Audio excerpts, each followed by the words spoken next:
Ngayon, pag-usapan natin ang mga maling impormasyong ipinakakalat ng mga troll para lokohin ang sarili nila na hindi nagnakaw ang mga Marcos. Una, kung nagnakaw ang mga Marcos, bakit hindi sila nakasuhan?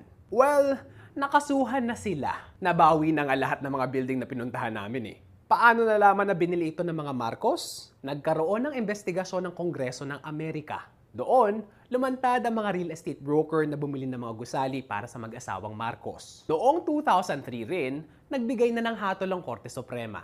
Sabi ng Korte Suprema, noong panahon na namili ang mga Marcos ng mga gusali, ang kanilang lawful income lamang ay $304,000. Ang presyo ng mga gusaling binili ng mga Marcos, milyon-milyong dolyares.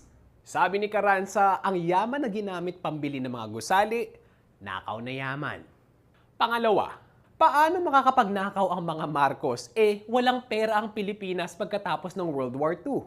Hindi totoo na walang mananakaw sa Pilipinas. Noong maging pangulo na si Marcos, mayroon ng maayos na ekonomiya ang bansa. Nagnakaw ang mga Marcos sa tulong ng mga kroni nila. Pati mga donasyon ng ibang mga bansa katulad ng Japan, tinaga ng mga Marcos at ibinulsa sa tulong ng kanilang mga kroni. At mga ekonomista na ang nagsabi, hindi umunlad ang ating bansa dahil sa pagnanakaw at korupsyong ito. Pangatlo, mayaman na raw ang mga Marcos noong binili ang mga gusali sa New York? Nako, dahil ba sa maling kwento ng Taliano Gold o sa maling kwento na naging abogado ni Jose Rizal si Ferdinand Marcos? Bumalik tayo sa hatol ng Korte Suprema.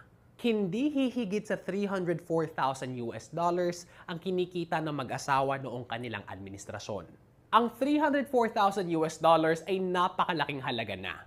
Pero, hindi pa rin ito sapat para makabili ng mga building sa New York. Saan galing ang perang pinambili sa mga gusaling ito? Sa mga Pilipino. At nakinabang ba ang mga Pilipino sa mga gusaling ito? Hindi. Patuloy silang magiging ebidensya ng maluhong pamumuhay ng mga Marcos habang ang mga Pilipino lugmok sa kahirapan at karahasan sa ilalim ng kanilang